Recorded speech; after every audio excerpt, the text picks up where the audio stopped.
धीरज जी, US के आम लोग कैसे देख रहे हैं इस परसेप्शन को, इस युद्ध को लेकर? उनकी राय क्या वो ट्रंप के इस पॉलिसी को लेकर साथ दिख रहे हैं जो रेटिंग में नजर नहीं आ रही है? देखिए, ये फेल्ट हो रहा है कि ये अनवांटेड युद्ध है। ट्रंप का जो नैरेटिव है कि हमें 47 ईयर्स तक हम चाह रहे थे, उसको यहाँ पब्लिक बाय नहीं कर रही। बस न्यूक्लियर थ्रेट वो एक इशू है और सेकेंडरी है हरमुज। और जो मार्केट्स की बात कर रहे हैं, क्योंकि मैं यहाँ पे भी कनेक्टेड हूँ, तो हमारे पास 2 हफ्ते का डायपजोन बचा है।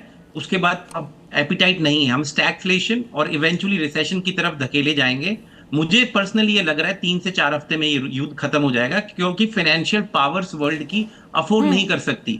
हम इस टाइम स्पेस, साइबर, एआई के वर्ल्ड में है, रोबोटिक्स में। ये बहुत ही अननेसेसरी वॉर है। और just to let you know, Iran is one of the top 5 countries in robotics and nano technology. तो ईरान भी काफी एजुकेटेड कंट्री है और उन पे कंट्रीब्यूशन हो सकता है। और एक पॉइंट इसका फायदा भी ईरान को मिलता हुआ धीरज से साफ तौर पर नजर आ रहा है। लेकिन देखिए, दोनों तरफ से प्रोपेगेंडा वॉर चल रहे हैं। आज युद्ध का जिस स्तर पे पहुंच चुका है, उसमें दोनों तरफ से दावे किए जा रहे हैं। 34वां दिन है। ईरान ने साफ तौर पर कहा कि हमने 37 यूएस सैनिकों को मार दिया है। दूसरी तरफ 2 से 3 हफ्ते में ईरान पर और बड़ा और घातक हमले हम करेंगे। डोनाल्ड ट्रंप ने यह भी कहा है, ये वार्निंग दी है ईरान को। इसके अलावा 40% कच्चा तेल आज महंगा हो गया। हम आपको ये बता रहे हैं कि 34वें दिन जब युद्ध पहुंच चुका है तो क्या कुछ हुआ है। 12,000 ठिकाने ईरान के तबाह कर दिए, ये कहना है।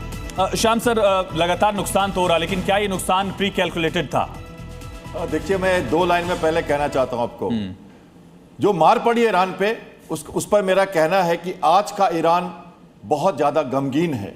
आज का ईरान बहुत ज्यादा गमगीन है। और रिजीम चेंज की बात की है कि हमने कर दिया है, अब सॉफ्ट हो गया है।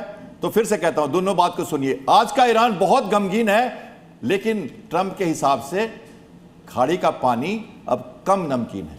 सर, लेकिन महायुद्ध का सीन इसका है। मतलब मैं ये कहना चाहता हूं कि जो सुपरियोरिटी बनाई जा रही है, जो डोमिनेंस बनाई जा रही है, जो मैरीटाइम वॉरफेयर का हिस्सा होता है, एक बड़ी घटना होने वाली है। क्या आप कह रहे हैं कि फिर से ट्रंप ब्लफ कर रहे हैं, जो हमेशा वो करते हैं? Dialogue, dilemma, deception and diversionary tactics, ये सारी लड़ाइयों के साथ ट्रंप लगातार पहले दिन से कर रहे हैं। 2 रोल है उनका। स्टेट्समैन, मोरालिटी की बात छोड़ दें, वो एक राजनेता है। वो कितने मोरालिटी है उनकी छोड़ दीजिए, कितनी कॉस्ट हो रही है क्या, उसको छोड़ दीजिए। रणनीतिकार, एज ए सेनापति। सर, माफी के साथ ये कर रहे हैं। एक बहुत बड़ी खबर आ रही है, हॉर्मुज को लेकर जंग के बीच 2000 जहाज फंसे हुए हैं। जी हां, हॉर्मुज में 2000 जहाज फंसे हुए हैं। और इन सब के बीच में सुबह ही डोनाल्ड ट्रंप साफ तौर पर कह चुके हैं कि देखिए, जिनको हॉर्मुज से गुजरना है वो खुद जाए हॉर्मुज, वहां पर डील करे और तेल लेकर आए। लेकिन इन सब के बीच में सोचिए, 2000 जहाज फंसे हुए हैं। कितनी बड़ी संख्या में हॉर्मुज स्ट्रेट पर यहां जहाज फंसे हुए हैं। पूरी दुनिया को यहां पर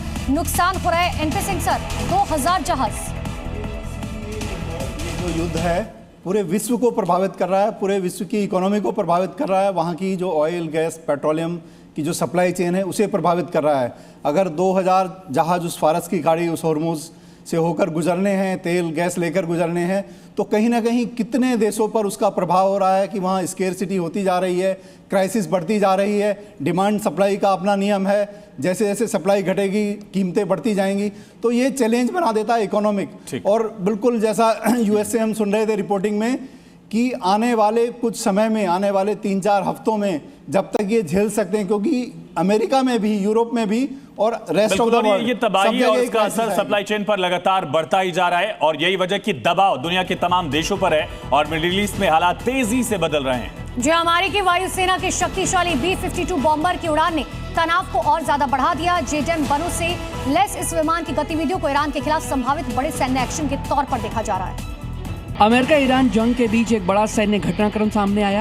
रिपोर्ट्स के मुताबिक अमेरिकी वायुसेना का B-52 बॉम्बर इंग्लैंड से उड़ान भरते हुए ईरान की ओर जाते देखा गया। ये विमान अत्याधुनिक GPS गाइडेड JDAM बमों से लैस बताया जा रहा है, जो सटीक हमले के लिए इस्तेमाल होते हैं। B-52 एक लंबी दूरी का रणनीतिक बॉम्बर है जो करीब 70,000 पाउंड तक हथियार ले जा सकता है। हाल ही रिपोर्ट्स में यह भी सामने आया कि अमेरिका पहले ही ईरान में हजारों टारगेट्स पर हमला कर चुका है।